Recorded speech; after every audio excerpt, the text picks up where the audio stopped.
Qui sera élu maire de Beaumont-sur-Oise? Face aux candidats, vous propose le débat du second tour entre les deux candidats qualifiés. D'un côté, le maire sortant et tête de liste d'Hiver Gauche Agir pour Beaumont avec vous. Bonjour Jean-Michel Aparicio, bienvenue. Bonjour M. Guillermo, bonjour M. Renaud. Et de l'autre, le conseiller municipal d'opposition et tête de liste d'Hiver Beaumont en commun. Bonjour Xavier Renaud, bienvenue. Bonjour, bonjour. Je rappelle donc les règles de ce débat. Vous allez être invité à débattre autour de 4 grandes thématiques dont vous avez eu connaissance par avance.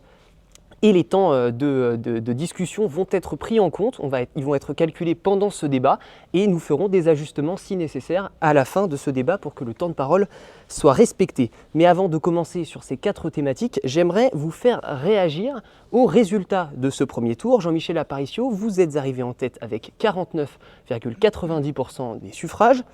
Et Xavier Renaud, vous prenez la deuxième place avec 25,35%. Deux autres listes étaient candidates à ce premier tour, une menée par Nicolas Brook et l'autre par Isabelle Duménil. Les deux listes étaient qualifiées pour le deuxième tour, mais ont fait le choix de se désister. Xavier Renaud, vous avez été tiré au sort pour commencer. Déjà, première question, que retenez-vous de ce premier tour ?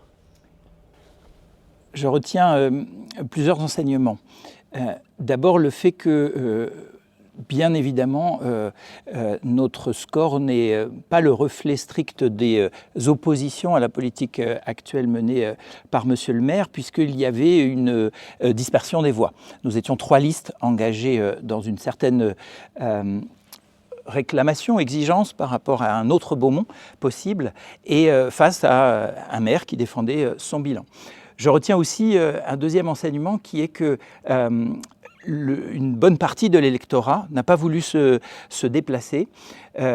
Nous avons dû faire face à une abstention très importante qui témoigne, je crois, parce que je l'ai rencontré beaucoup en porte-à-porte, une résignation importante d'une partie de la population qui ne croit plus à la politique pour une partie d'entre eux, ou qui ne croient plus à la possibilité de changer Beaumont, de sauver Beaumont pour une autre partie.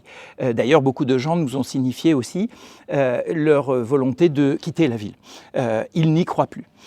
C'est évidemment à ces électeurs et électrices que nous voulons parler, que je veux m'adresser. Mais pour en revenir à celles et ceux qui ont exprimé leur choix dans les urnes, un électeur sur 2 s'est prononcé en faveur du bilan de Monsieur le maire et un électeur sur 2 contre celui-ci. Et je crois que notre population est clivée comme elle ne l'a jamais été, entre des gens qui ont peur d'un certain changement, je crois, et qui pourtant consentent à ce que l'on abîme notre ville avec des immeubles, avec des projets comme le crématorium, avec un centre-ville qui est mort, et d'autres qui exigent une ville comme les autres, avec son charme, avec son dynamisme, une ville dont ils sont aujourd'hui privés. Jean-Michel Aparicio, même question. Que retenez-vous de votre score du premier tour ? Alors, moi je vais d'abord, pour commencer, remercier tous les Beaumontois et toutes les Beaumontoises qui se sont déplacés pour qu'il y ait un vote démocratique. Alors effectivement, 50% de la population, un peu plus de 50% s'est déplacé. Sur ces 50%, 3006 se sont exprimés. Et j'ai obtenu 1500 voix au total, ce qui représente 49,9%. Aujourd'hui, c'est un nouveau départ, puisque la conclusion est que je n'ai pas gagné et que personne n'a gagné. C'est un nouveau départ, un face-à-face qui se déroulera dimanche 22. Moi, j'ai par principe, je suis un sportif, je suis judoka, et tant que le chronomètre n'a pas sonné, on n'a pas gagné. Donc je continue à me battre, je continue à faire ce qu'il faut. Je demande juste aux Beaumontois qui m'ont accordé leur confiance de continuer à me l'accorder, donc le dimanche 22 mars. Et sur les projets, je pense qu'on aura l'occasion d'en parler ensuite, puisque nous avons plusieurs thématiques, donc on parlera à ce moment-là des projets. Je voudrais juste rebondir quand même sur une chose. On avait une ville où il n'y avait aucun événement, où il y avait le centre-ville qui est où on travaille dessus actuellement depuis 6 ans pour pouvoir réaliser quelque chose. C'est un travail de longue haleine et on continuera, et j'espère que les Beaumontois nous feront confiance pour que nous puissions continuer ce travail. Très bien, je voudrais juste vous faire réagir sur l'abstention quand même. Il y a eu à peu près 48% d'abstention. Qu'est-ce que vous comptez faire pour faire revenir les gens pour ce second tour plus largement aujourd'hui, je rejoins M. Renaud sur une chose, les gens sont déçus de la politique, quelle qu'elle soit. Il ne faut pas oublier une chose, c'est qu'aujourd'hui, on ne parle pas de politique nationale. on parle de politique locale. En vrai, qu'on soit divers gauche, divers droite, les extrêmes je vais éviter, mais en tout cas sur les divers gauche et divers droite, il faut voter pour un homme ou pour une femme, pour une personne qui aime sa ville et qui a envie de réaliser quelque chose. Donc moi ce que je demande, c'est qu'il y ait un maximum de Beaumontois, puisque plus il y a de Beaumontois qui viendront voter, plus la personne qui sera mise aux manettes de la ville aura de crédibilité. Très bien. Donc, je l'ai dit, il y avait deux autres listes au premier tour qui se sont toutes les deux désistées. Elles n'ont pas donné de consigne claire de vote pour ce second tour. Qu'est-ce que vous souhaitez leur dire, Monsieur Renou, à cette occasion du second tour ? Je tiens à leur dire que notre porte est grande ouverte. Notre porte est grande ouverte parce que leurs électeurs, leurs électrices, les colistiers, colistières, les têtes de liste également ont exprimé une indignation qui est finalement très proche de la nôtre. Une exigence aussi très proche de la nôtre. Un peu plus de sécurité. Beaucoup de gens ne viennent plus en centre-ville faute de se sentir bien là-bas. Plus de végétation, plus d'apaisement et beaucoup plus de dynamisme, une politique qui n'oublie personne, les jeunes, les plus anciens.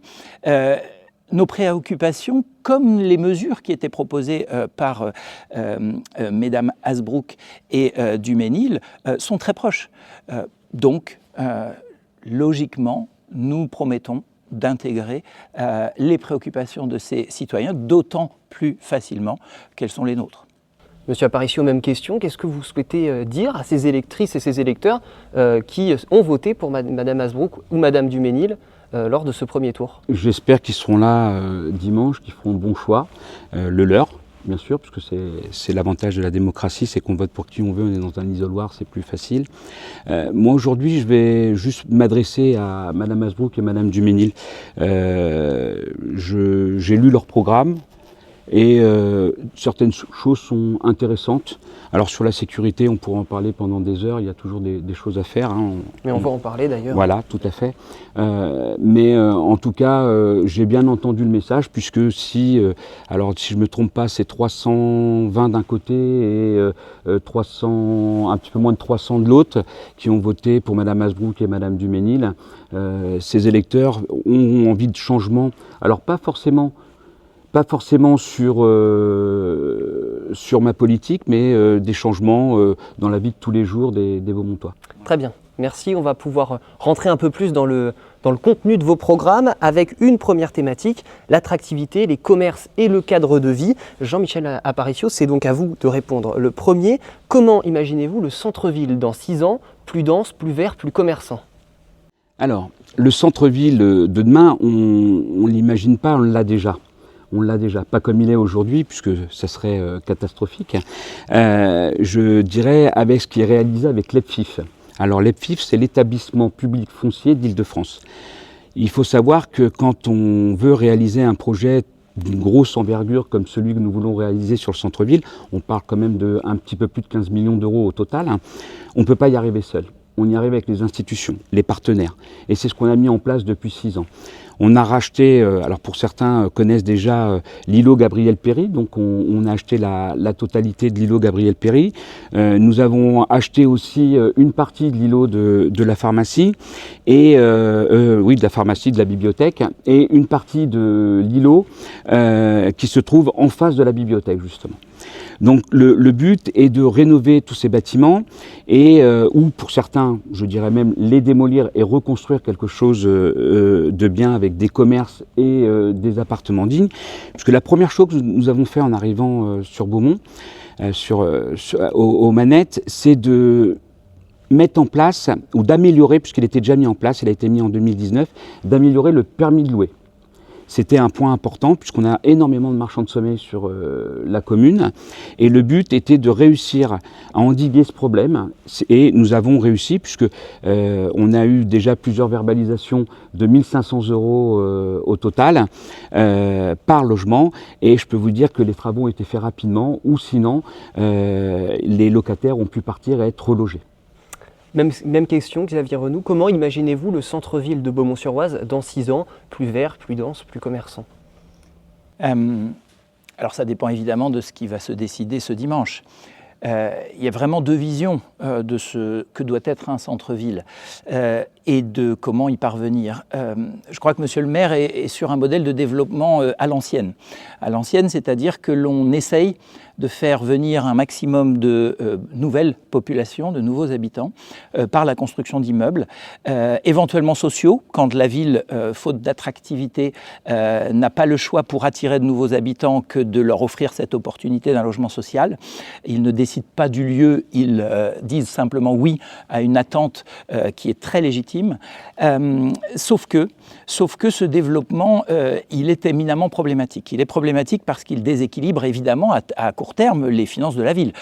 Si l'on a un surcroît de population plus fragile, évidemment que le commerce ne se porte pas forcément bien. Alors, j'imagine que l'on peut parler de kebab ou de quelques autres commerces populaires, mais ce n'est pas évidemment ce qui fait un centre-ville. C'est intéressant, important, mais largement insuffisant et ne correspond pas forcément à la demande des habitants.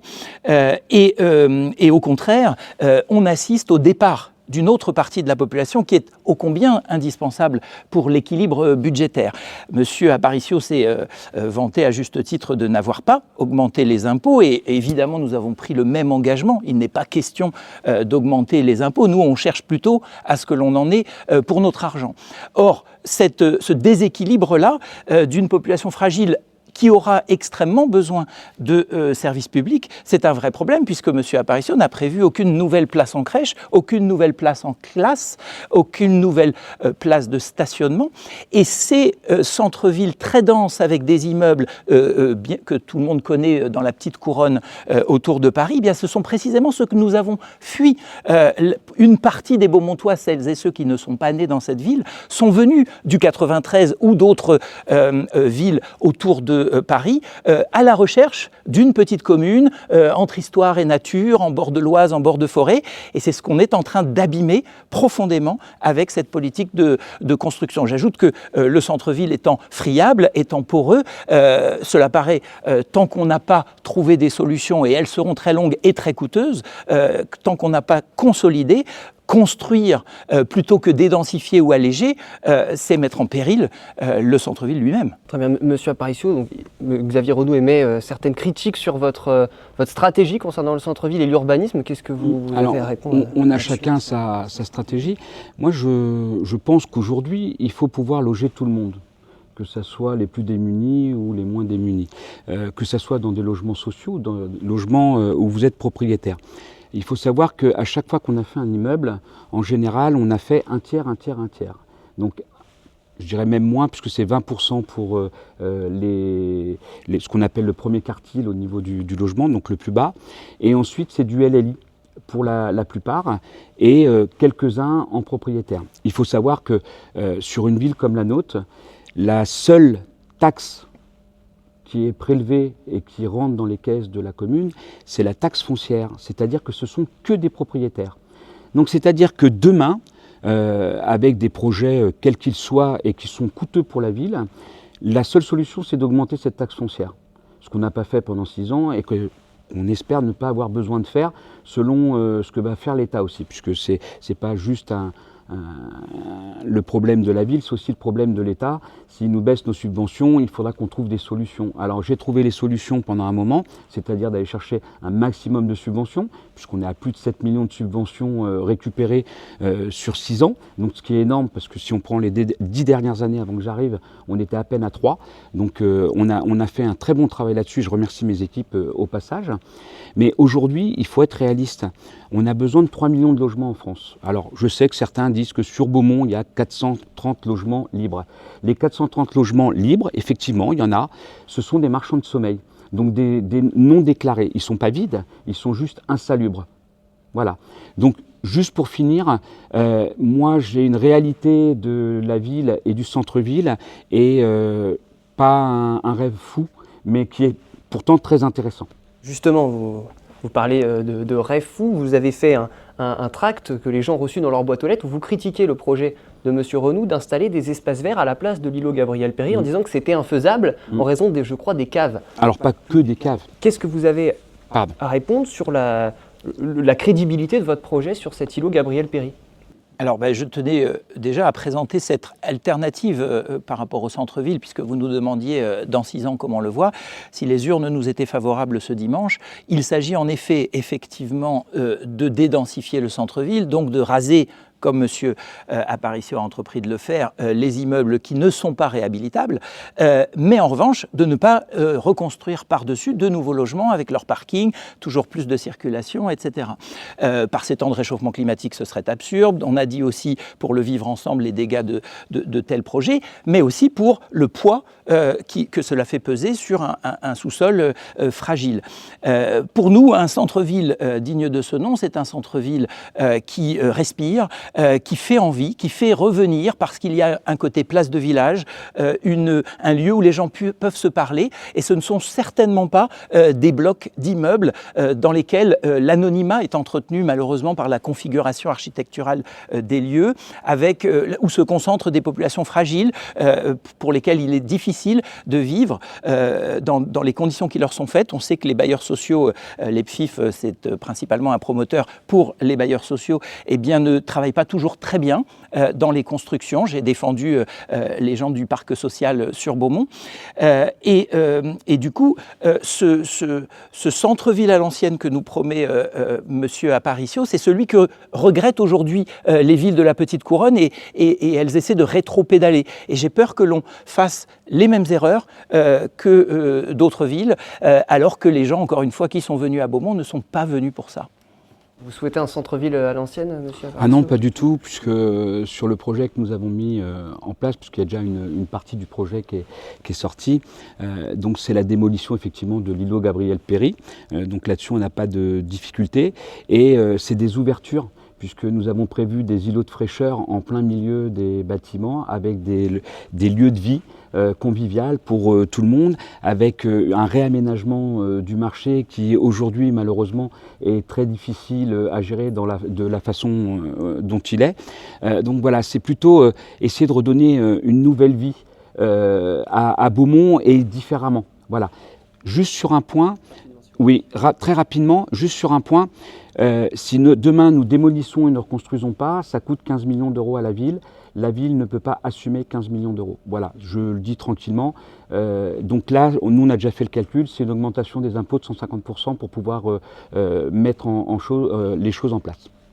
Alors pourtant, vous parliez tout à l'heure du permis de louer que vous combattiez du temps de Nathalie Groux, puisque c'est l'ancienne municipalité qui l'avait mise en place, et vous aviez signé une tribune contre ça. Moi, j'y suis très favorable, mais surtout, les mairies, les municipalités disposent de moyens d'agir, évidemment, pour faire des injonctions à travaux, des arrêtés de péril ou de péril imminent, etc. D'appeler également au secours un certain nombre de collectivités territoriales, régions, développement économique, l'État, la préservation du patrimoine historique. Nous avons un petit peu tous ces atouts à Beaumont, l'action Cœur de Ville aussi, le fameux programme un peu sous-utilisé à Beaumont. Donc on peut véritablement agir. Il ne s'agit pas évidemment de faire n'importe quoi, d'aller trop vite. Je constate que la végétalisation, en revanche, l'amélioration esthétique rapide du centre-ville, bien avant les démolitions, peuvent être rapides, sont très peu coûteux, et pourtant vous ne les avez pas mis en place, ces fameux îlots de fraîcheur dont vous parlez depuis 6 ans. Pourquoi ? Alors que c'était possible et que les gens le réclamaient. Une petite fontaine en centre-ville, etc. J'ajoute que la crise du logement a bon dos, parce que les 3 millions de logements qui sont réclamés, ils existent. Ce sont 3 85 000 logements en tout et pour tout vacants aujourd'hui. Ils n'appartiennent pas tous, ou ils ne sont pas exploités tous, loin de là, par des marchands de sommeil. À Beaumont, c'est 322 logements exactement en 2022, et près de 400 selon les autres années. C'est ceux-là qui devraient être prioritaires, et ça coûte beaucoup moins cher de rénover plutôt que de construire du neuf. Dernière réponse, si vous le voulez, Oui. M. Aparicio, mais pas de relance. Non, pas de relance. Juste sur le plaît. permis de louer, juste un point. Effectivement, alors comme je l'ai dit, il a été mis en place en 2019, alors pas par l'ancienne municipalité, par la CCHVO, puisque c'est une attribution de la CCHVO, donc de la communauté de communes du Haut-Val d'Oise. Moi, ce qui me dérange et c'est pour ça que j'ai voté contre à l'époque, pas contre le fait qu'il y ait le permis de louer, contre le fait que la gestion était faite sous couvert du maire ou de la maire en place, et c'était la CCHVO qui devait signer tous les documents. Aujourd'hui, nous avons réussi à obtenir avec la présidente de la communauté de communes le fait que ce soit le maire présent qui signe pour la totalité, puisque aucune verbalisation était possible, rien n'était possible. Aujourd'hui, je vous le dis, nous avons récupéré quelques deniers de nos concitoyens qui ne faisaient pas le travail correctement au niveau du permis de louer, et ça a rendu service à pas mal de citoyens, et tant mieux. Voilà sur le permis de louer, et j'en arrête là. Très bien.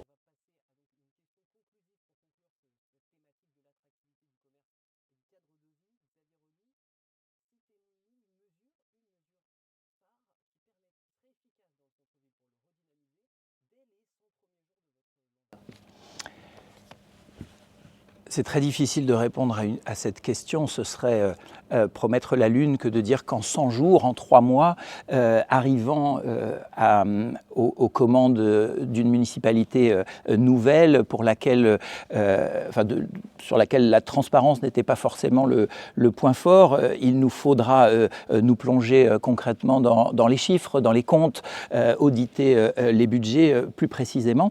Mais en tout cas, l'amélioration esthétique, la végétalisation, le fleurissement du centre-ville peuvent aller très vite. La réinstallation de la fontaine ou d'une fontaine en centre-ville pour anticiper sur les mois les plus chauds qui arrivent, puisque vous parlez dans 3 mois finalement, printemps, été, serait assez facile.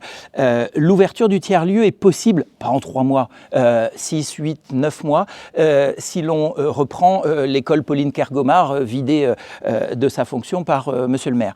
Et c'est une occasion pour les gens, évidemment, de venir en centre-ville. Très bien, merci beaucoup. Monsieur Aparicio, même question, citez une mesure qui pourrait permettre de redynamiser le centre-ville dès les 100 premiers jours de votre mandat. Alors, quand nous sommes arrivés aux manettes il y a 6 ans, la première chose que j'ai faite, c'est une boutique éphémère qui fonctionne du tonnerre, puisque elle est occupée encore jusqu'à 2026. Donc c'est des contrats particuliers. Et donc du coup, on s'est renseigné un peu partout. Qu'est-ce qu'on pouvait mettre en place, puisque la boutique éphémère fonctionne bien, ça donne l'occasion à certains de pouvoir s'exercer à leur futur métier. Et nous avons rencontré des gens d'une fédération qui s'appelle les boutiques à l'essai. Donc aujourd'hui, nous travaillons avec eux, donc il y a une adhésion à prendre, et eux nous mettent en place tout un système de suivi pour des futurs commerçants, et nous aident sur les boutiques, et vont bien sûr avec nous chercher des subventions pour pouvoir rénover certains bâtiments. Très bien, on va maintenant changer de thème, on va parler de jeunesse, de sport, de culture, de vie associative. Et justement, les associations jouent un rôle central dans notre commune. Xavier Renoux, comment comptez-vous les soutenir et renforcer la pratique du sport et de la culture à Beaumont ? Alors, de multiples façons. Pour nous, les associations, clubs sportifs, associations culturelles sont évidemment un pilier du dynamisme d'une ville, de sa renaissance aussi, quand elle est, comme notre ville malheureusement, en déclin. Et le tissu associatif et sportif de Beaumont est une véritable chance que nous avons, avec beaucoup de gens qui s'y engagent, avec aussi beaucoup de gens qui s'y essoufflent. Quand nous avons fait la tournée des associations, des clubs sportifs, beaucoup nous ont dit cela tourne avec très très peu de monde qui sont là depuis longtemps, qui ont du mal à assurer la relève, etc. Dans notre projet, nous avons la valorisation du bénévolat à travers la création d'un club des volontaires doté d'un lieu, d'un budget et d'un lieu véritablement de chaleur humaine qui motive toutes les énergies, quels que soient les âges, quels que soient les profils, quel que soit le temps disponible. Et cette réserve humaine eh bien, sera évidemment très utile aux initiatives des clubs sportifs comme des associations culturelles dès lors que celles-ci entreprennent des événements de plus grande importance. De nombreuses autres mesures sont à déclarer. La maximisation de l'utilisation des infrastructures. Nous avons une maison des associations qui est fermée très largement le dimanche. Pourquoi ? Nous avons un manque de transparence dans l'utilisation des ressources de la ville destinées aux associations, à commencer par les salles. Qui a accès aux salles ? Pourquoi est-ce qu'il n'y a pas, comme dans de multiples communes, la possibilité de réserver une salle, de pré-réserver sur un tableur Excel sur le site de de la ville. Le tiers-lieu sera évidemment un lieu de valorisation du secteur associatif. Nous voulons aussi que les associations sportives ou culturelles soient des renforts de nos autres politiques sociales, de sécurité, de médiation, etc. Je vous en parlerai tout à l'heure. Très bien, merci. Même question pour vous, Monsieur Aparicio, concernant les associations. Comment vous comptez les soutenir et augmenter la pratique du sport et de la culture à Beaumont-sur-Oise? Alors, moi je vais être simple, des faits, rien que des faits. Puisque aujourd'hui, nous avons le plus beau mur d'escalade du Val d'Oise, 3e d'Île-de-France, 14 mètres 40. Mais ça, c'est Madame Groux. Non, pas du tout. Ah bah si. Ah ben non, pas du tout. Mais Je m'en souviens. c'est pas grave. Tout le monde s'en souvient. On ne devait pas couper, mais je vous raconterai après l'histoire si vous voulez. Et vous pourrez intervenir juste après. Donc le mur d'escalade, le synthétique. Donc nous avons fait un très beau stade synthétique et nous avons refait le scalpage du terrain d'honneur. Donc alors pour le scalpage, c'est simple, hein, on enlève le gazon. On en a profité pour les économies d'énergie. On a mis des arroseurs automatiques, ce qui permettait déjà moins d'utilisation humaine et en même temps de pouvoir arroser aux bonnes périodes. Voilà. On a refait un synthétique aussi sur le quartier des Caillouets. On a prévu de faire des terrains de tennis derrière la salle d'escrime. La piste d'athlétisme est prévue d'être faite. Nous avons refait les vestiaires aussi pour le stade. Donc il y a beaucoup de choses déjà qui ont été faites pour le sport.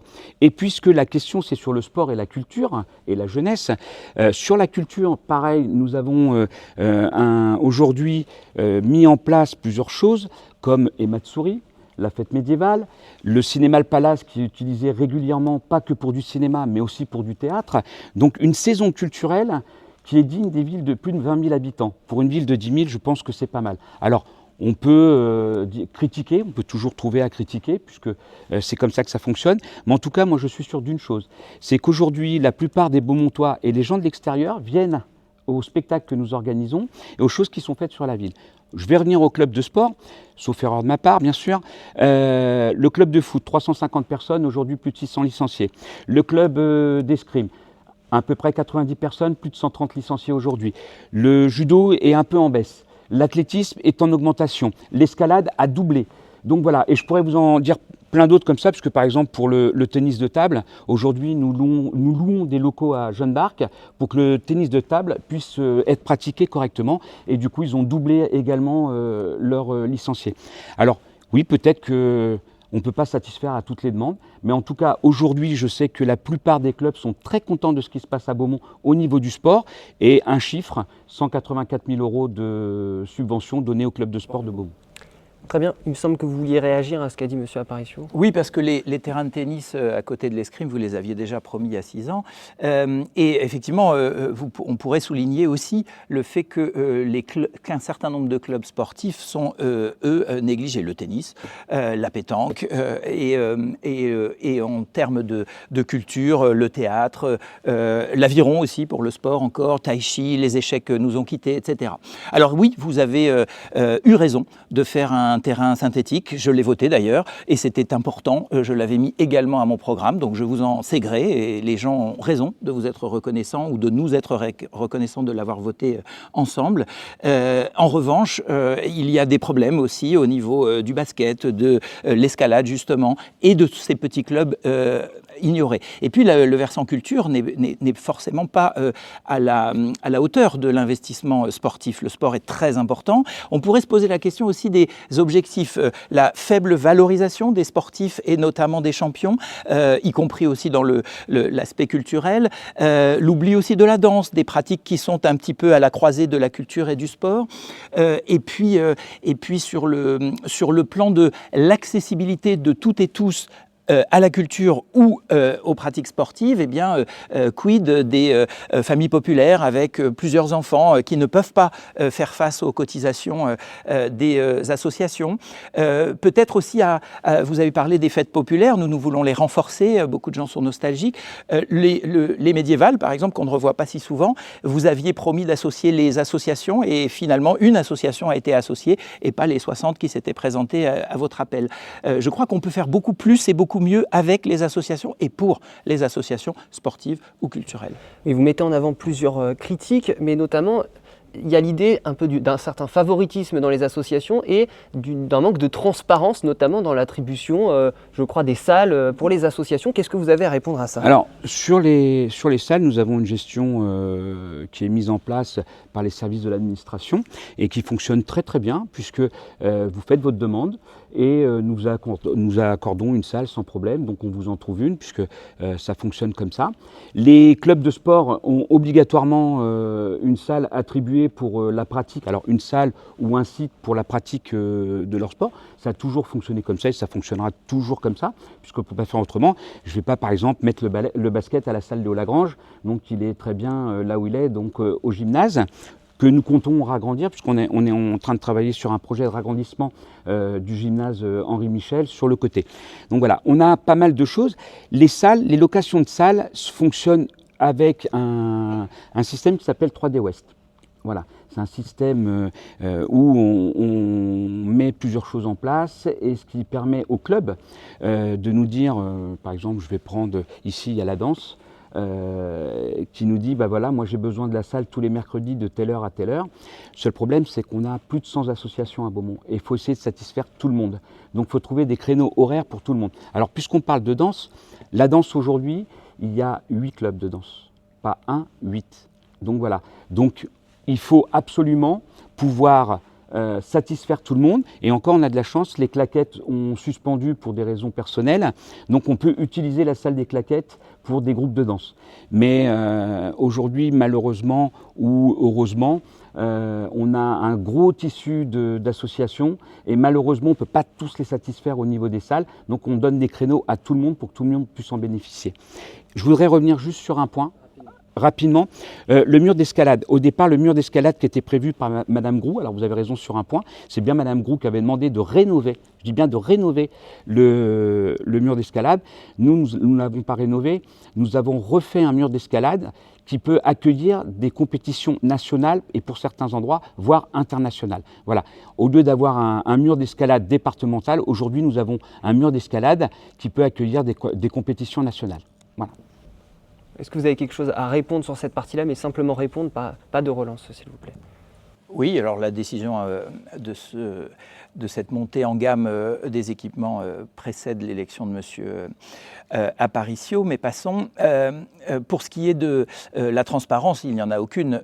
Les associations de parents d'élèves se sont plaintes aussi de ne pas avoir de créneaux. Les réunions de présidents d'associations n'ont plus lieu il y en avait 2 par année pour justement ces problématiques de répartition des moyens municipaux. La communication aussi laisse largement à désirer, en dépit d'une équipe très compétente, mais sauf qu'il y a manifestement l'envie de communiquer sur certains événements, mais pas sur d'autres.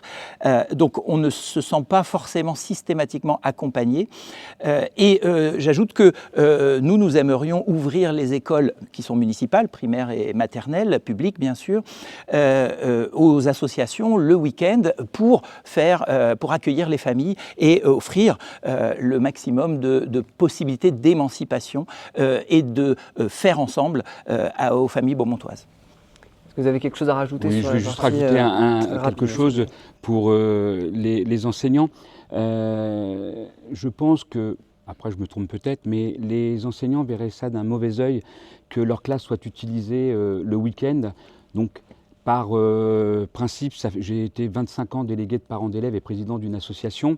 On a essayé de travailler sur ce point et je comprends puisqu'ils ont des préparations particulières dans leur classe. Si du jour au lendemain, on saccageait tout dans la classe en bougeant les meubles. Alors quand je dis saccager, c'est pas casser, hein. C'est juste déplacer les meubles, déplacer les meubles, déplacer les choses. Ça a été le cas pendant plusieurs années que des écoles accueillent le centre de loisirs, notamment le mercredi par exemple. Oui, tout à fait. Louis Roussel, mais sauf qu'il y avait 2 classes réservées au centre de loisirs. Il y avait 2 classes et la partie en face de l'école Louis Roussel. Mais il n'y avait que 2 classes et sachant que c'était une classe et l'autre la bibliothèque puisque la classe en plus était vide. Très bien. Pauline Kergomar accueille la danse, par exemple. Il n'y a pas que les salles de classe dans des écoles. Et pourquoi penser que les associations saccageraient Non, pas saccager. Ah ben, vous l'avez dit. Oui, Excusez-moi, ça veut dire que vous avez un préjugé quand même. Non, déplacer. Et pourquoi ne pas faire passer un coup de balai après? On peut responsabiliser les acteurs. Beaucoup de communes confient les clés d'un équipement public au président ou présidente d'associations en échange, bien sûr, d'une assurance, de choses un peu formelles, mais parce qu'on est sur un principe de confiance. Ici, vous venez de le montrer, c'est pas ça. Ce qui est intéressant sur nous, c'est que vous disiez aujourd'hui, le club de danse utilise l'école Pauline Kergomar. Un des clubs.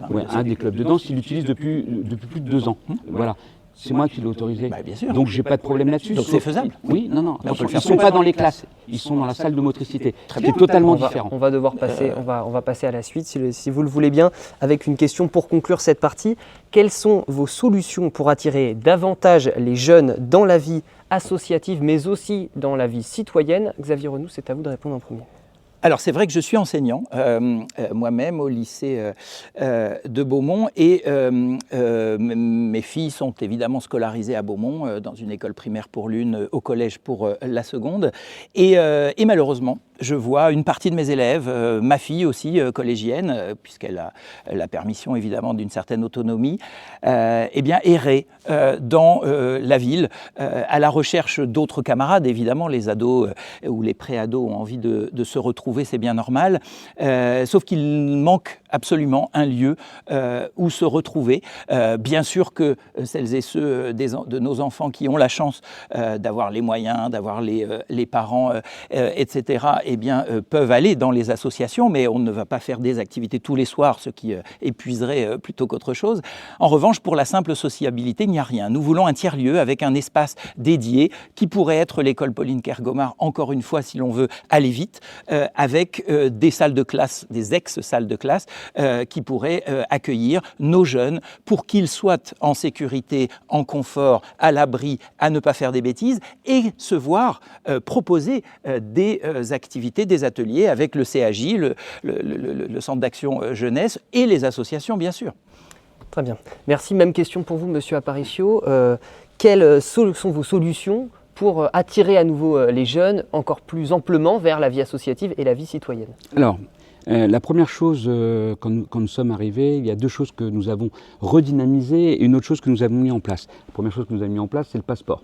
Du coup, ça permet aux parents de nombreuses familles, de familles nombreuses, de pouvoir payer des licences un petit peu moins chères puisqu'il y a une aide de la part de la municipalité. Ça, c'est la première chose. Donc déjà, ça permet d'occuper les enfants. La deuxième chose, Monsieur Renou a parlé du centre d'animation jeunesse, donc le CAJ. Quand nous sommes arrivés, ils étaient 10, un animateur. Aujourd'hui, il y a 138 enfants entre 11 et 17 ans qui sont présents. Le but, c'est de pouvoir améliorer. Alors, vous parlez de Kergomar, c'est le but de Kergomar d'être un centre de loisirs et un centre de jeunesse. C'est prévu depuis le début, c'est comme ça, et c'est ce que nous voulons mettre en place.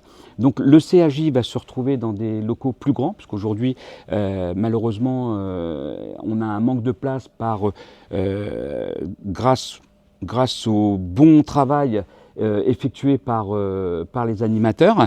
Et donc, du coup, on pourrait monter facilement à entre 150 et 200 enfants sur le CAJ. Donc, le but, c'est de pouvoir continuer. Et pour les mettre dans le monde associatif, les rapprocher du monde associatif, c'est de pouvoir leur donner l'opportunité comme font les clubs. Par exemple, si vous allez dans le club de basket, parce que tout à l'heure on parlait de basket, les jeunes passent l'arbitrage. Donc c'est de les aider dans ce domaine pour pouvoir les attirer et leur donner quelque chose en contrepartie. Merci Monsieur Aparicio. On va faire un point sur vos temps respectifs de parole. Jean-Michel Aparicio, vous êtes à 16 minutes 51. Monsieur Renou, vous êtes à 16 minutes 35. On va passer donc tout de suite à un autre sujet qui préoccupe les Beaumontoises et les Beaumontois, la question de la sécurité. Jean-Michel Aparicio, quelle est votre stratégie pour renforcer la tranquillité publique dans la ville? Alors, depuis que nous sommes arrivés, la première chose que nous avons faite, c'est contacter la gendarmerie et faire une convention avec la gendarmerie. On a une baisse de la délinquance sur Beaumont-sur-Oise de 13,9%. Donc ce sont les chiffres de la gendarmerie, donc aucune difficulté. Il y a un travail de proximité qui a été fait par la police municipale et tout à l'heure on parlait du CAJ, par le CAJ, puisque le CAJ va régulièrement dans les quartiers pour discuter avec les jeunes, essayer de les emmener vers le CAJ. Et comme je disais tout à l'heure, on parlait du sport. Pour moi, un enfant occupé est un enfant, alors comme disait M. Renou, ne fait pas de bêtises. Donc voilà, donc le but il était là et ça fonctionne. Ça fonctionne. Beaucoup de prévention, moi je crois en la prévention. Je pense que la répression est utile, mais vraiment en dernier recours. Je crois en la prévention et aujourd'hui, la prévention et la proximité avec tout le monde, ça fonctionne. Très bien. Monsieur Renou, même question. Quelles sont vos solutions pour renforcer la sécurité et la tranquillité publique à Beaumont-sur-Oise? Pour ma part, je crois que ça ne fonctionne pas vraiment, puisque la prévention me semble inexistante. On a des rassemblements de jeunes très régulièrement, presque chaque semaine, dans plusieurs points de Beaumont, avec du protoxyde d'azote, vous savez, ces cartouches-là qui ne font pas du bien aux neurones et qui font rire bêtement, et qui traduisent surtout un profond ennui. Et ça, c'est ce que je disais tout à l'heure. Bien sûr qu'il y a les associations qui font ce qu'elles peuvent, mais c'est payant.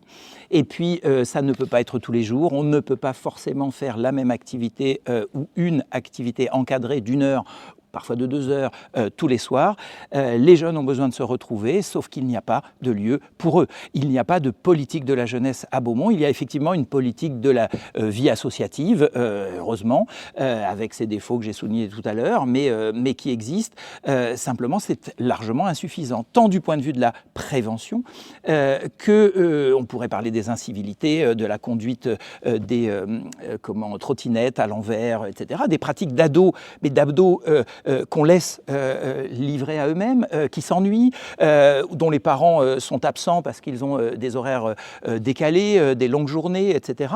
Ces jeunes, dont je connais un certain nombre, eh bien, ils ont d'abord besoin qu'on s'intéresse à eux. Et je crois qu'on ne s'intéresse pas assez à eux ici. Des médiateurs de rue, je sais qu'il y a 2 médiateurs de rue avec images, mais c'est largement insuffisant, des médiateurs, des médiatrices pour régler aussi les problèmes de voisinage, les problèmes de violence domestique, les problèmes qui sont aussi cette part de sentiment d'insécurité, parce que dans certains immeubles, on ne se sent pas toujours bien, parce qu'il se passe des choses. Nous en avons connaissance, nous qui faisons de la politique et qui parlons aux gens, simplement, nous n'avons pas forcément de réponse, parce que la mairie n'a pas mis en place peut-être une véritable politique proactive. Vous avez parlé de médiation, quelles sont vos réponses sur la question de la lutte contre les incivilités? Qu'est-ce que vous répondez à M. Renou? C'est très bien cette question, j'aime beaucoup puisqu'on parle d'incivilité. Aujourd'hui, les incivilités, c'est le comportement de certaines personnes à faire des choses interdites, mais qui n'est pas délictuelle, mais contraventionnelle. C'est-à-dire, je décharge des objets sur la voie publique, je jette mon papier par terre, ça part de la petite incivilité à la plus grosse. Alors, on a régulièrement les gens qui viennent nous voir pour les déchets canins sur la voie publique. Malheureusement, je ne peux pas me mettre derrière chaque chien pour ramasser ce que le chien laisse sur la voie publique. Je pense que c'est une question d'éducation. C'est aux personnes de faire ça. Alors, le maire est toujours responsable de tout et je l'assume, je n'ai pas de difficulté. Par contre, malheureusement, les incivilités, si les gens se comportaient différemment, on aurait moins de difficultés au niveau des incivilités. Moi, je parle plutôt de délits ou de crimes qui peuvent être commis sur une commune. Aujourd'hui, les délits sur la ville ont baissé et c'est un fait, c'est pas autre chose. Je ne parle pas d'incivilité, moi je ne parle pas du monsieur qui a acheté un papier par terre qui a droit à une amende de 35 € parce qu'il a acheté le papier par terre. Non, je parle de vol, je parle d'agression. Voilà, aujourd'hui ça a baissé et c'est moi en partie, j'ai 10% sur ça. Et la plus grosse partie, c'est ma police municipale et la gendarmerie, qui fait un excellent travail dans les différents quartiers. Et ils ne font pas un travail de répression forcément, mais un travail de prévention, c'est-à-dire qu'ils sont présents sur le terrain. On les voit, ils sont là, ils savent de quoi parler. Et du coup, ça marche. Et moi, j'en suis très satisfait. Il y a d'autres communes où ça se passe moins bien, je ne les citerai pas, je ne me permettrai pas de les citer, où ça se passe moins bien, où c'est plus difficile. Mais en tout cas, aujourd'hui, sur Beaumont, je félicite notre jeunesse. J'ai 10 jeunes au total sur ma liste, de moins de 35 ans, mais 2 plus jeunes ont 18 ans. Et j'en suis très fier. Et j'en suis très fier puisque ça va permettre de redonner un nouveau souffle à cette jeunesse et peut-être je ne les ai peut-être pas tout à fait compris, et là je vais peut-être mieux les comprendre, puisque c'est eux qui vont s'exprimer. Voilà.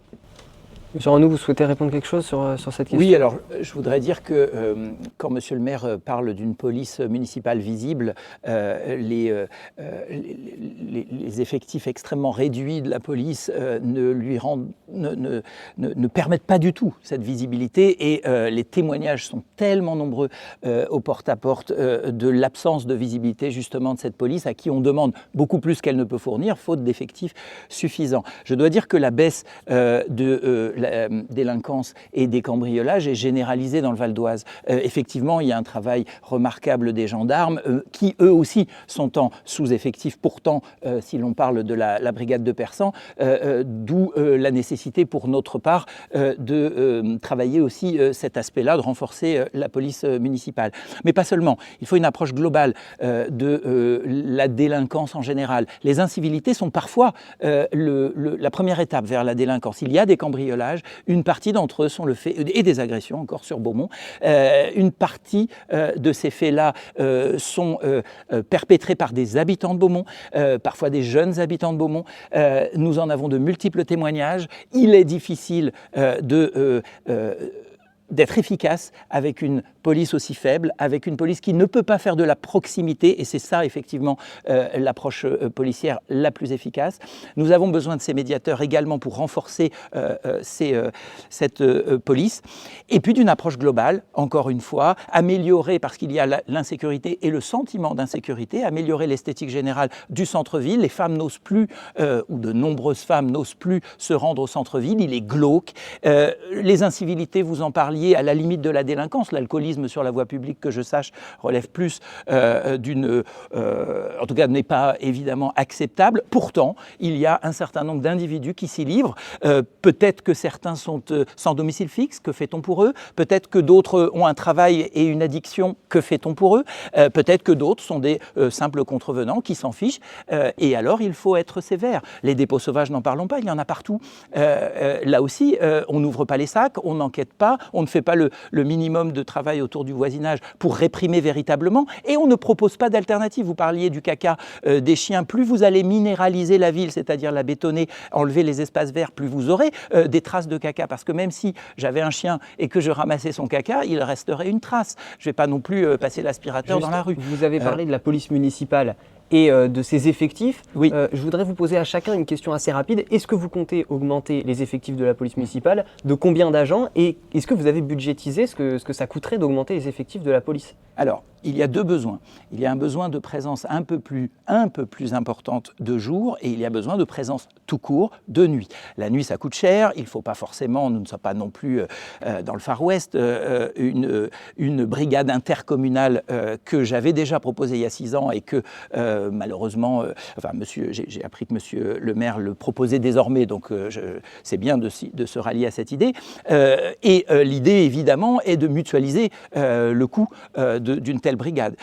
Et puis, j'ai parlé d'adjoindre aussi des médiateurs. Les médiateurs peuvent réduire un certain nombre de conflits.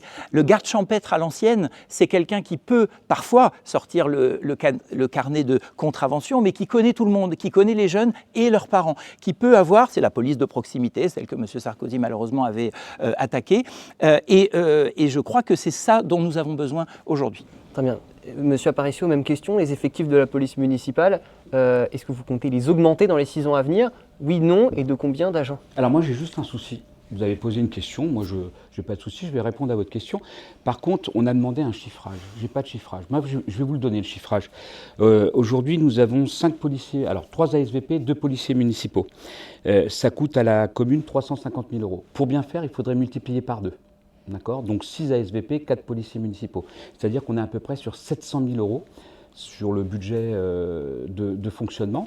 Donc c'est une somme très importante. Et il faut savoir quelque chose. Alors j'ai vu sur un programme qu'on voulait passer à 10 policiers municipaux, 2 brigades cynophiles, une brigade verte, et je me suis amusé à faire le calcul. On est quasiment sur 1,5 million par an de salaire. Ce qui est, je le dis tranquillement, impossible pour la ville. Aujourd'hui, nous sommes à 7,2 millions de budget sur le personnel. Nous avons 189 agents aujourd'hui sur notre commune. Augmenter de, allez, on va dire, passer à la barre des 7,6 millions, On peut y arriver, on peut le faire avec notre budget. Par contre, au-dessus, ça serait mettre la ville en péril. Et moi, ce que je regarde aujourd'hui, c'est ça. Alors si, comme je vous disais tout à l'heure, il y a une autre solution. J'augmente la taxe d'habitation. Alors la taxe foncière, parce que la taxe d'habitation n'existe plus. La taxe foncière. Et ce n'est pas possible, puisque c'est faire perdre du pouvoir d'achat aux Beaumontois. Donc aujourd'hui, nous travaillons pour pouvoir réussir à mettre en place une police municipale qui travaille. Donc là, on est en train de recruter un nouveau policier municipal. Donc ils seront 3 policiers municipaux, 3 ASVP. On a recruté une ASVP il y a quelques semaines. Mais il faut savoir une chose, c'est que les policiers municipaux, au niveau salaire, vu qu'on a 36 000, alors c'est 35 800 communes en France et qu'il y a 40 000 policiers municipaux, se vendent très très cher. Et nous avons des grosses villes qui ont les moyens, donc qui mettent ce qu'il faut au bout. Nous n'avons pas les moyens. Moi, payer un policier municipal 4 500 € par mois, c'est pas possible. Voilà, la ville ne peut pas le faire. On va devoir, rapidement s'il vous plaît. Je suis d'accord sur l'impossibilité d'augmenter, et ce n'est pas forcément non plus souhaitable, d'augmenter massivement les effectifs de sécurité. Moi, j'ai parlé d'une association avec des médiateurs et d'une augmentation modérée des effectifs. Donc finalement, je rejoins au moins pour le jour cette proposition de M. Aparicio, et j'ai pour intention de travailler à une offre de sécurité de nuit. Mais je voudrais adjoindre à ces policiers dont je rappelle d'ailleurs que l'attractivité de notre ville pour les policiers municipaux n'est pas que salariale. Bien sûr que le salaire joue un rôle, mais une ville avec un centre-ville glauque, vide, où vous ne croisez quasiment pas grand monde, sinon quelques personnes alcoolisées, ça ne fait pas rêver. Si on vous paye un petit peu moins, mais que l'on vous propose d'aller à l'Isle-Adam patrouiller, forcément que le côté prestigieux, le côté apaisé, le côté agréable du cadre de vie change tout. L'approche globale de la sécurité, c'est aussi le lien avec les habitants, la médiation, la présence dans les quartiers. Ce n'est pas forcément de la police, mais ça participe par la prévention. On va en parler juste après de la médiation. Donc, on va en parler dans quelques minutes. Juste rapidement, M. Aparicio, si vous souhaitez juste répondre, et juste notamment sur la question de la brigade intercommunale. M. Renaud en a parlé. J'ai cru vous entendre dire que vous l'aviez aussi en projet. Oui, ça fait longtemps que nous on le prévoit. Le problème, c'est que dans l'intercommunalité, il y a 9 communes. On n'est pas tout seul, sinon ça serait trop facile. Et certains ne seraient pas contre, puisqu'ils n'ont pas de police municipale. Je vais prendre 2 communes, Mournes ou Untel. Ils ne seraient pas contre. On est même en train de travailler sur une convention avec eux là-dessus. Donc il y a cette possibilité, sauf qu'on a des communes différentes. Je vais prendre Champagne, Persan, Bruyères, qui ont déjà une police municipale et qui n'ont pas envie, aujourd'hui, à l'heure où je vous parle en tout cas, de créer une police intercommunale. Donc c'est un travail de longue haleine. On travaille alors déjà pour faire un CILSPD, donc un conseil intercommunal de prévention de la délinquance. On n'y arrive pas, donc on va être obligé de créer notre propre CLSPD. Donc c'est un petit peu dommage. Donc ça s'appelle, c'est un conseil local de sécurité de la prévention de la délinquance.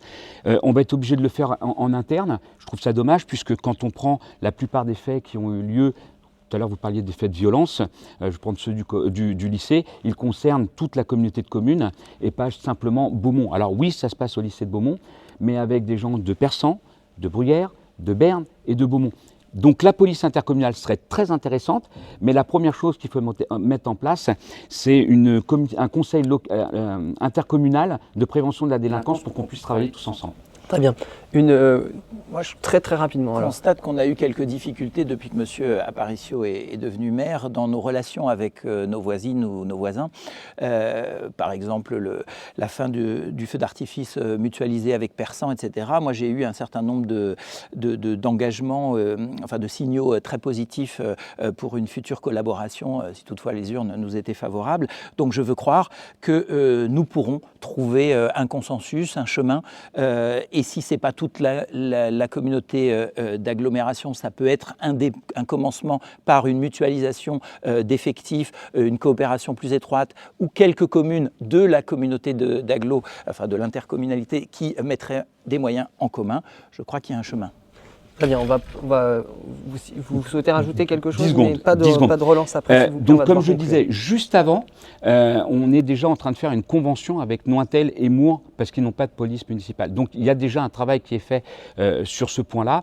Maintenant il y a d'autres communes où c'est plus difficile. Et pour le feu d'artifice, juste une seconde, pour le feu d'artifice, j'ai le courrier, je pourrais vous le montrer si vous le voulez, c'est le maire de Persan qui m'a dit non, on ne fera plus de feu d'artifice parce que ça coûte trop cher pour nous. Voilà. Très bien. On va devoir conclure avec la question conclusive sur cette partie. Monsieur Aparicio, est-ce que vous pouvez nous proposer une action de médiation que vous pourriez mettre en place dès les débuts de votre mandat? Alors, on a mis déjà plusieurs choses en place. Je vais donner raison à M. Renoux sur un point, c'est Image. Image est une association où il n'y a effectivement que 2 personnes qui sont sur Beaumont et 3 sur Persan, donc très peu pour pouvoir gérer une ville de plus de 10 000 habitants. Le but est de pouvoir retravailler avec les responsables d'Image pour qu'il y ait plus de médiateurs sur la commune et dans tous les quartiers, puisqu'aujourd'hui ils sont juste sur le quartier de Boyenval. Le but est qu'ils soient dans tous les quartiers de Beaumont parce qu'on a besoin dans tous les quartiers de Beaumont. Merci. Même question pour Monsieur Renoux. Une action de médiation, de prévention que vous mettriez en place si vous étiez élu dimanche prochain? Un des points importants de notre projet, c'est la valorisation du bénévolat avec ce club des volontaires que nous proposons dans notre programme, doté d'un local avec des moyens et qui remplirait ou suppléerait à de très nombreuses tâches. Dans un tel club des volontaires, on peut attirer des jeunes qui par ailleurs auraient ce tiers-lieu avec cet espace dédié et pour déjà initialement les attirer. C'est une façon de redonner du sens. Je crois qu'on a une jeunesse qui est perdue, perdue par les écrans, perdue par des difficultés scolaires ou sociales. Et avant d'imaginer plus de police parce que, en dernier ressort, parce qu'il est trop tard en général et c'est le recours ultime, je crois qu'il faut les mobiliser, ces jeunes. Et je vois mes élèves au lycée professionnel de Beaumont qui n'attendent que ça, une main tendue, qu'un club de volontaires qui leur donnerait la possibilité d'aider des personnes âgées, des aînés, des personnes en situation de handicap, d'autres jeunes comme elles et eux, eh bien ce serait de nature à faire une forte prévention, à diminuer les risques d'incivilité, parfois de bagarres et autres, et à nous donner des moyens humains supplémentaires pour travailler le lien social, améliorer la vie, la propreté, etc. Très bien. Je tiens juste à préciser qu'à l'issue de cette phase, vous avez quasiment 1 minute de temps de parole en plus. Donc je vous invite à vous autoréguler sur la dernière partie pour pouvoir bénéficier pleinement de votre conclusion. On va donc finir par une dernière grande thématique, les questions sociales, les solidarités et la santé. Xavier Renoux, c'est à vous de démarrer. Comment comptez-vous mieux accompagner les habitantes et les habitants les plus fragiles et renforcer la solidarité à Beaumont-sur-Oise ? Alors on a de multiples réponses à apporter à une telle question. Territoire zéro chômeur pour faire profiter de dispositifs subventionnés nos personnes en difficulté, des mesures sur le handicap, des mesures sur le grand âge, sur la solitude. C'est difficile de vous faire une réponse commune pour les différentes problématiques des personnes fragiles. Le club de volontaires dont j'ai parlé tout à l'heure est une des réponses. Parce que si nous voulons prendre des nouvelles, non pas de ces aînés les plus dynamique que Monsieur Aparicio, et il a raison, très bien, pour lesquels il organise des sorties et des galettes des rois. Mais par contre, les autres, ceux qui sont oubliés, ceux qui sont seuls, ceux qui sont pauvres, ceux qui n'ont plus de lien avec la famille, ceux qui n'osent plus sortir, eh bien là, il y a besoin d'un rapport de proximité. C'est pas proposer un service à la mairie et attendre que les gens viennent réclamer, mendier, demander, mais plutôt aller à leur rencontre. Le porte-à-porte, la présence de mamans solidaires, par exemple pour les problématiques de femmes dans les quartiers, de ce club de volontaires qui peut prendre des nouvelles de Madame Michu ou de Monsieur Truc, de vélo-taxis aussi qui peuvent être conduits, financés par le budget de la région Île-de-France, pour emmener telle ou telle personne à des endroits où elle a besoin, l'accompagner dans des démarches administratives. Le tiers-lieu pouvant être, encore une fois, un lieu de regroupement de ces populations quand il et elle ont besoin de voir du monde, d'être accompagnés, etc. Monsieur Aparicio, vous pourrez répondre à Monsieur Renoux dans un second temps. Je voudrais que vous répondiez d'abord à la question: comment comptez-vous mieux accompagner les personnes les plus fragiles à Beaumont et renforcer les actions de solidarité? Alors, c'est simple. le travail du CCAS est, je ne vais pas dire parfait parce que la perfection n'existe pas, mais en tout cas ils font un excellent travail. Donc je tiens à remercier la directrice du Centre communal d'action sociale qui s'occupe de nos personnes les plus défavorisées avec des repas livrés à domicile régulièrement. Alors ils n'ont pas besoin de venir voir le CCAS. Le CCAS se déplace jusqu'à chez eux puisque nous avons ce qu'on appelle, et c'est une obligation par rapport aux fortes chaleurs, ce qu'on appelle une âge liste. Donc c'est une liste de toutes les personnes âgées de la commune avec qui on prend contact régulièrement pour savoir si tout va bien. On a en général, quand ils ont de la famille, on a le numéro d'un des membres de la famille pour pouvoir le prévenir. Donc voilà, tout ça c'est déjà un travail qui est fait. Alors on peut toujours l'améliorer, je n'ai pas de difficulté là-dessus. Comme je vous disais tout à l'heure, la perfection n'existe pas. Par contre, aujourd'hui, le CCAS fait son devoir de centre communal d'action sociale, mais pas seulement pour les personnes âgées, pour tout le monde, puisque aujourd'hui, l'épicerie solidaire qui est le CCAS fait bénéficier plusieurs familles de nourriture à très bas prix, de façon à ce qu'ils puissent manger correctement. Je ne sais pas si vous savez, mais aujourd'hui, à Beaumont, il y a des enfants qui ne mangent toujours pas à leur faim, même si on a mis la cantine à moins de 1 euro, même si on les aide régulièrement sur d'autres points, ça reste compliqué d'avoir un repas tous les jours, régulier, donc, parce que le samedi et le dimanche, ils ne sont malheureusement pas à l'école. En tout cas, l'épicerie solidaire les aide, puisqu'on a énormément de familles qui viennent à cette épicerie et qui fonctionnent très très bien. Donc, pour en conclure, je pense que le CCAS a fait un énorme travail pour toutes les personnes en difficulté et quels que soient les quartiers, même si je sais qu'aujourd'hui, le quartier prioritaire, c'est Boyenval, on fait en sorte de ne pas faire de discrimination et que tous les gens de Beaumont, sans exception, puissent bénéficier des services de la ville, puisque c'est un service public. Alors je crois qu'il y a besoin aussi de soutien juridique parce que beaucoup de gens, parmi notamment les nouvelles résidences qui poussent un peu partout dans Beaumont, quelques chantiers en tout cas sont extrêmement problématiques. Je parle de, par exemple, la rue Saint-Roch, la première résidence, qui est un fiasco avec des promoteurs voyous et des gens abandonnés et pas insuffisamment soutenus, enfin pas du tout soutenus par la mairie. C'était le cas aussi de personnes escroquées par une certaine agence immobilière, d'autres gens qui ont des difficultés avec leurs bailleurs sociaux, qui ont eu à faire face à des montées de charges complètement démentielles et qui d'ailleurs ont été annulées suite à une mobilisation. Donc je crois qu'il y a un appui juridique aussi qui doit pouvoir être mis en place par la mairie. Nous soutenons également l'installation d'une maison municipale médicale ou d'une maison médicale municipale avec des médecins, des spécialistes, des kinés, etc. Salariés. C'est la condition pour les faire venir dans une ville faiblement attractive. Quand on a le choix évidemment de s'installer à l'Isle-Adam par exemple, eh bien on voit certains de nos praticiens partir.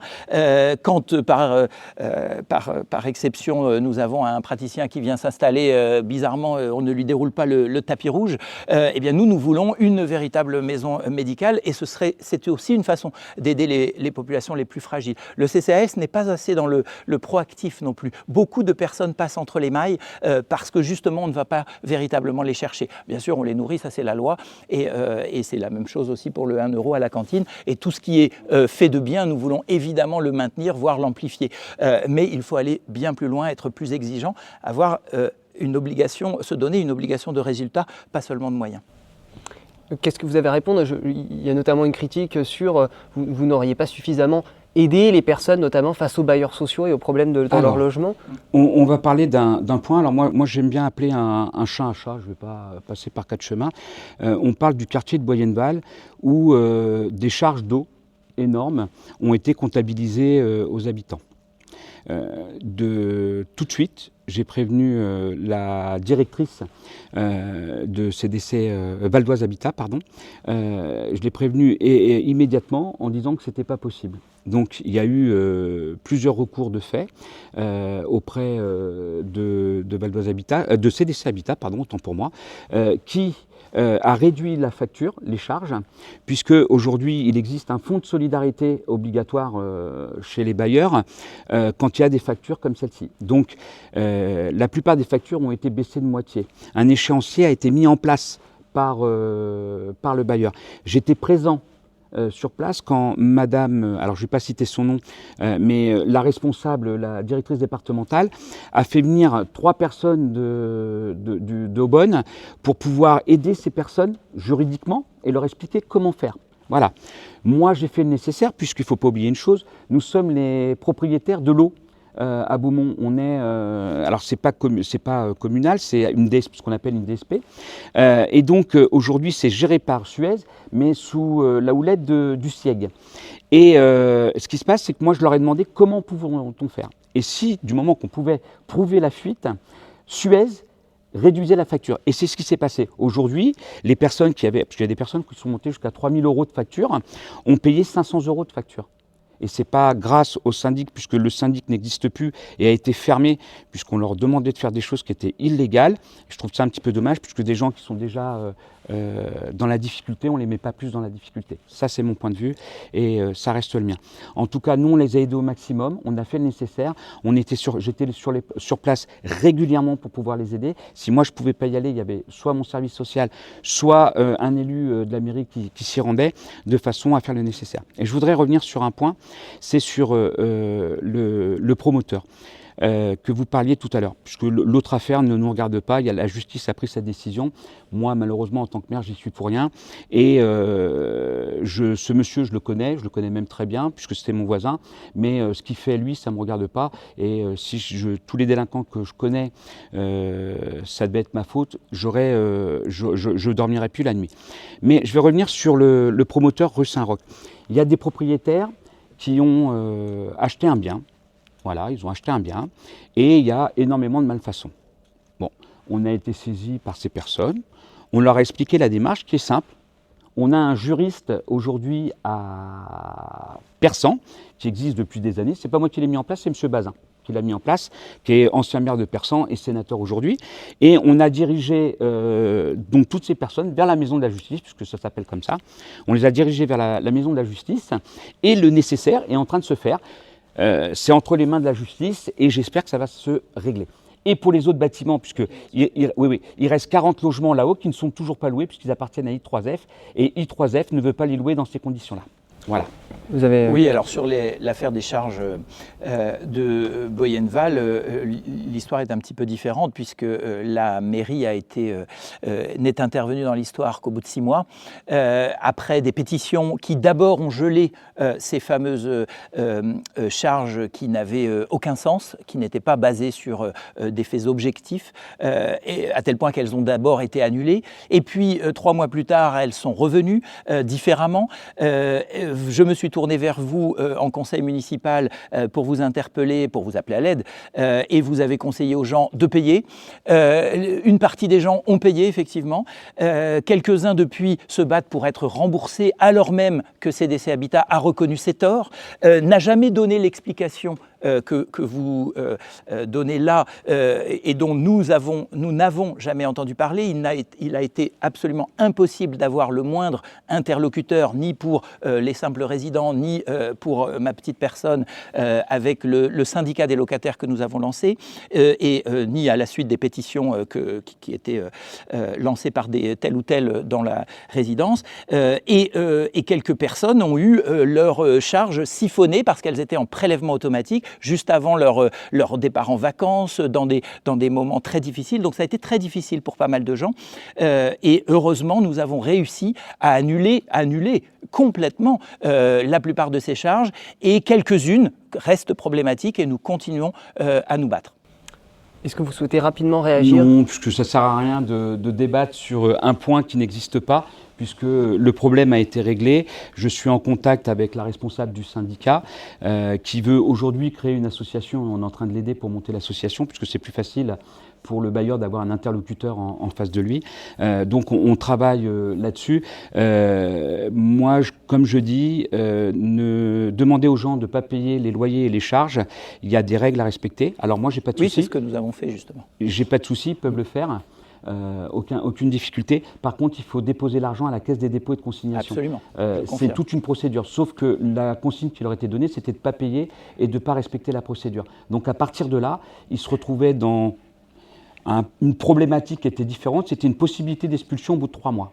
Voilà. Alors c'est absolument faux. On peut, quand on vous demande de payer, vous avez un délai pour le faire. Et bien sûr, à ce moment-là, si vous avez l'intention peut-être d'en venir au gel des loyers ou des charges, et donc de procéder, comme Monsieur le maire vient de le rappeler, avec compte séquestre et juge, puisque ça passe devant un juge, il faut s'y prendre correctement, ne pas payer, mais écrire une première demande d'explication sur les charges pour contrôler les factures auprès du bailleur. Faute de réponse, le mettre en demeure. Faute de réponse, passer par la case juge. C'est exactement le protocole que nous avons suivi. Et juste avant d'en arriver au juge, et donc à la grève des loyers, eh bien miraculeusement, les charges ont été effacées. Bon, je pense que tout le monde a pu avoir vos points de vue sur la question. Tout à fait. On va conclure avec une dernière question sur cette thématique. Si vous deviez prendre une mesure municipale pour permettre d'accroître l'égalité entre les femmes et les hommes, Monsieur Renoux, qu'est-ce que ce serait ?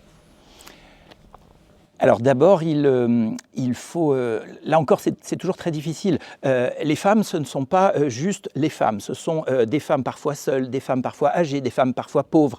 C'est ce qu'on appelle l'intersectionnalité, c'est qu'on peut cumuler plusieurs handicaps sociaux. Donc il faut creuser les problématiques. En tant que femme, évidemment, dans le monde professionnel, les discriminations salariales sont patentes. 20% en moyenne de salaire en moins, ce n'est pas un levier d'action pour une mairie. En revanche, sur la question sociale, sur la question des mères célibataires qui sont le creuset véritablement de la pauvreté et qui se traduisent derrière par des enfants qu'on met devant la télé faute de pouvoir leur payer des associations, ben nous proposons le soutien aux adhésions des enfants frères et sœurs d'un premier. Le pass sport dont Monsieur Aparicio parlait tout à l'heure, 20 €, c'est assez misérable pour des personnes qui peuvent être en grande difficulté. Il y a un travail à faire sur les femmes âgées seules ou veuves et pour les femmes en situation de handicap, pour l'intégration sociale des jeunes femmes au sortir du bac. Et tout ça, nous comptons avoir une politique délibérément féministe, c'est-à-dire qui vise à non pas faire semblant, pas faire de l'affichage, mais véritablement se donner les moyens d'améliorer la situation des femmes de notre commune. Même question, Monsieur Aparicio, quelles mesures vous prendriez pour améliorer l'égalité entre les femmes et les hommes dans notre commune ? Alors, déjà, je voudrais rebondir sur une chose que j'ai peut-être pas compris, hein. Mais être une femme n'est pas un handicap. Alors, peut-être qu'après, j'ai mal compris. Mais vous répondiez à la question, puisqu'il n'y a pas d'interpellation possible dans votre cette question, c'est si vous deviez prendre une mesure. Je ne vais pas la prendre puisqu'on l'a déjà prise. En fin de compte, depuis le début de notre mandat, nous travaillons avec, alors je remercie, j'en profite, je peux dire son nom, c'est Madame Halima Benaïda, qui travaille pour soutenir les femmes régulièrement. Donc par exemple, si vous allez aujourd'hui dans le parc, vous avez le portrait des femmes de Beaumont qui réalisent des choses pour la ville. La première action que j'ai menée quand je suis arrivé, c'est le sport au féminin. Voilà, j'ai fait en sorte que toutes les femmes puissent être incluses dans les clubs de sport, quels qu'ils soient. Et je suis très fier d'une chose, c'est qu'aujourd'hui, nous avons la plus grosse équipe du Val d'Oise féminine. C'est-à-dire qu'on est le seul club de foot, où il y a 138 femmes, à avoir toutes les catégories de filles. Donc c'est quelque chose de très bien. Et en plus, notre marraine est Wendy Renard. Donc c'est un plus pour le club, puisque ça a permis d'attirer beaucoup de monde. Si on devait rajouter quelque chose pour l'égalité homme, j'aime pas trop ce terme égalité parce que pour moi on est déjà égaux, donc j'ai pas de difficulté. Moi aujourd'hui par exemple je recrute dans les postes à responsabilité, pas parce que c'est un homme, pas parce que c'est une femme, c'est parce qu'ils ont la capacité de le faire. Et j'ai plus de femmes que d'hommes, donc je pense que les femmes ont plus de capacité sur certaines choses que les hommes. Voilà, je vais arrêter là. Merci. Non, il n'y a pas d'interpellation possible suite à la phase de conclusion. Les Beaumontois écoutent et se font après leur avis sur les conclusions, mais vous pourrez, dans votre conclusion libre, prendre la liberté de dire ce que vous souhaitez. On va juste faire un point sur les temps de parole juste avant la conclusion générale. Monsieur Aparicio, vous êtes à 32 minutes 18, Monsieur Renoux 32 minutes 14, c'est-à-dire que Monsieur Aparicio, au lieu d'avoir 2 minutes pour conclure, vous aurez 1 minute 56. C'est d'ailleurs à vous de conclure le premier. Quel maire serez-vous ? Alors, je vais, du coup, c'est rare que ça m'arrive, parce que d'habitude, je parle que de mon équipe. Je ne parle pas de moi, mais je vais parler un peu de moi. Moi, je viens de Persan, je viens d'un quartier populaire, et j'ai eu la malchance de perdre ma mère à 11 ans, et ce qui me permet de pouvoir comment je vais pouvoir dire ça, être affronter la vie d'une certaine façon. Et j'ai été élevé par mon père, on était 3 garçons, et mon père m'a toujours montré le droit chemin, donc la preuve, j'ai réussi, puisqu'aujourd'hui je suis ici parmi vous, et cette réussite, je la dois à un travail acharné, régulier, puisqu'il faut savoir qu'à l'origine j'ai un CAP de maçon. Voilà, j'ai un petit CAP de maçon ou un grand CAP de maçon, puisqu'il n'y a pas de petits diplômes, il n'y a que des bons diplômes. Et puis, au bout d'un moment, quand j'ai commencé à fonder ma famille, j'ai dit, tiens, il faut que je fasse autre chose. À 28 ans, j'étais passé mon bac. J'ai eu mon bac. J'ai dit, tiens, j'aimerais bien rentrer dans la police. Donc, quand on parle de sécurité, je sais de quoi je parle, puisque j'ai fait 30 ans fonctionnaire de police. Donc, j'ai réussi le concours. Je suis devenu fonctionnaire de police. Et j'ai passé, du coup, une licence de droit. Puis après, un master en droit et gestion des collectivités territoriales, de façon à pouvoir apprendre à gérer une ville.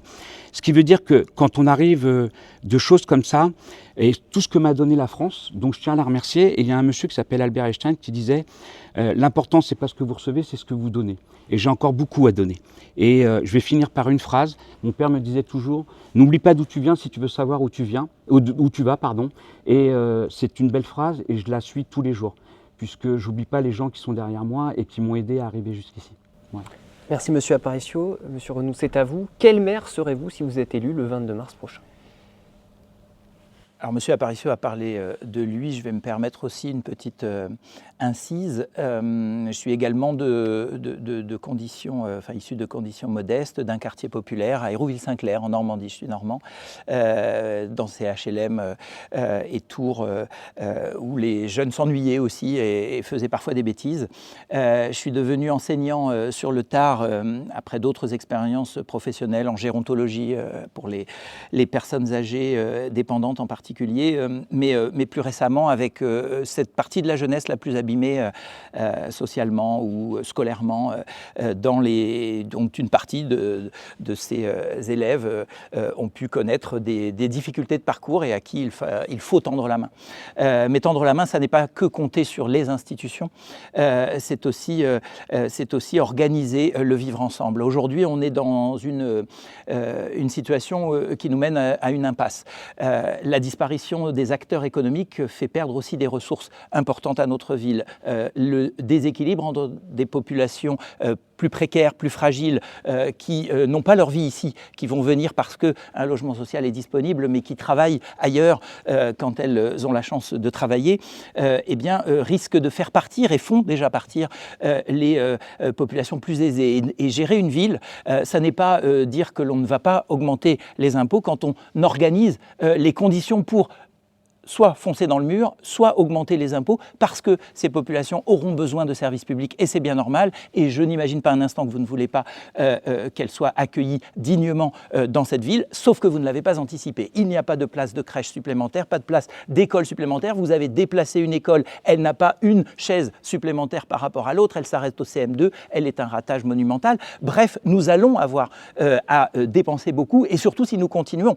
Merci, et un projet de crématorium en pleine zone pavillonnaire est de nature à faire partir encore plus de ces personnes à revenus importants pour la ville. Merci à vous deux d'avoir participé à ce débat et surtout merci à vous de nous avoir suivis à la technique, à la communication, à la gestion des temps de parole. C'était Paul Turquet, Charline Meunier et Aurélien Fontaine. Merci également, un grand merci aux équipes techniques de la ville pour nous avoir permis d'organiser ce débat. Rendez-vous le 22 mars prochain pour le second tour des élections municipales.